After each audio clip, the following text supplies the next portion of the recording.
34 years old. MBA degree. $118,000 in debt. And I'm checking inventory labels in a warehouse. Not because I failed, not because I was lazy, because I did exactly what every adult in my life told me to do. And the system that promised to reward me was never designed to keep that promise. Andrew Callahan grew up in Lansing, Michigan. His father worked at an auto parts factory for 27 years. His mother cleaned offices 3 nights a week. Neither of them went to college. And that single fact shaped everything about how they raised him. "You're going to do better than us," his father told him at every birthday dinner, every quiet moment in the car. "You're going to go to college, get a real degree, and your life will be different." Andrew believed him. Why wouldn't he? In school, the message was everywhere.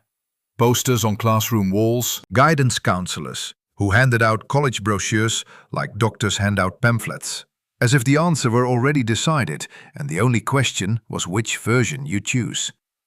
At 17, Andrew sat across from his school counselor, Mrs. Patterson. She spread 5 brochures across her desk. "You're a strong student, Andrew. Business administration, 4 years, strong job market, good salary." She never mentioned what placement rate actually meant.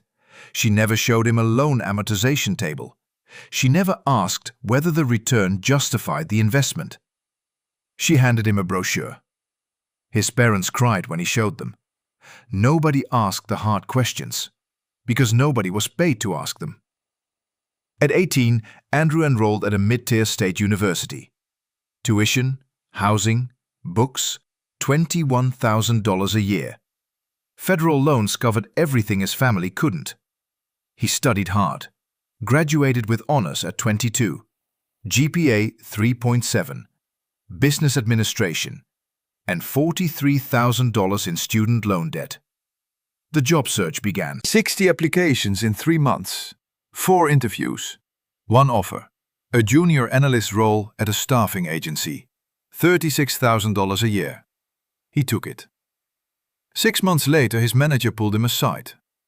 "You're smart, Andrew, but in this market you need to differentiate yourself. Have you considered an MBA?" Andrew went back to everything he'd been told.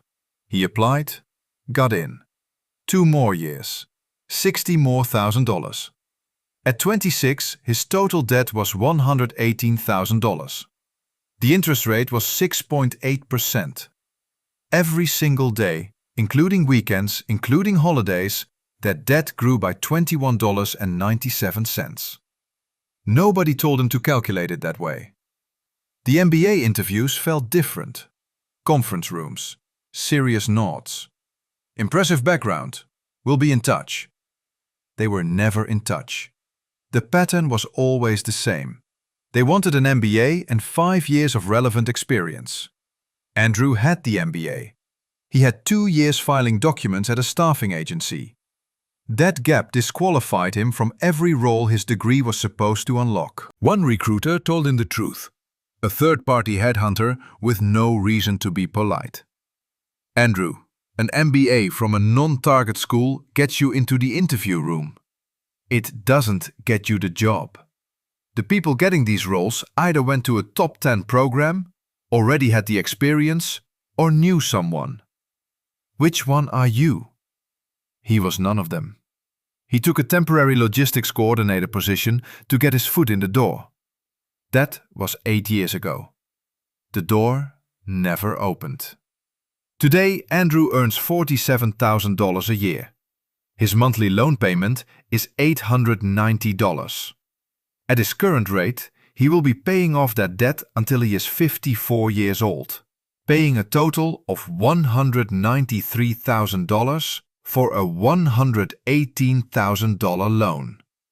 He is not an edge case. He is the rule. Andrew wasn't alone. Priya was 29, a master's degree in public policy, $94,000 in loans, salary $38,000 at a non-profit. She qualified for income-based repayment, which didn't cover the interest. After 4 years of making every payment on time, She owed more than when she started. Marcus was 31, law school graduate, bottom third of his class at a regional school. Passed the bar, couldn't get a firm job. Worked at a call center, $41,000 a year, $167,000 in debt. He was told law school was always a safe investment.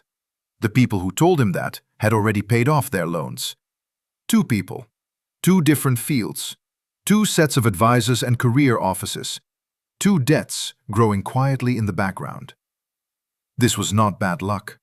This was the system functioning exactly as designed. Fact 1. Between 1980 and 2020, the cost of a U.S. college education rose by over 1,200%. Median graduate salaries rose by 19%. Universities knew this. They continued raising tuition because the product they were selling wasn't a salary outcome. It was a feeling of possibility. And possibility is very easy to sell to an 18-year-old who has never seen a loan amortization table. Fact 2. In 1976, student loans were dischargeable in bankruptcy like any other debt. By 2005, they had been made almost entirely non-dischargeable, even in cases of total financial collapse.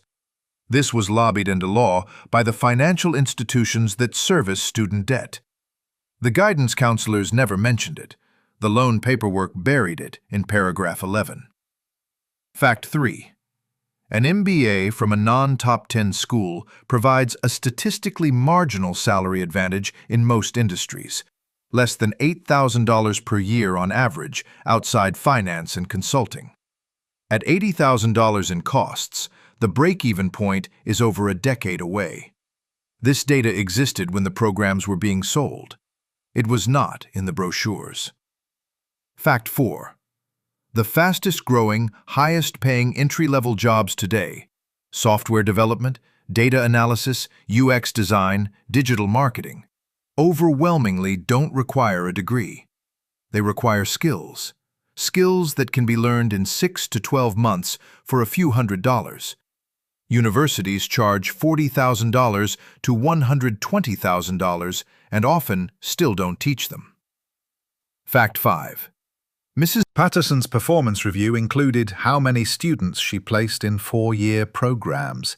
It did not include a follow-up on whether those students could afford their loan payments at 30. The incentive was enrollment. Your outcome was never part of her metric. Andrew still works at the warehouse, but at 32, something shifted.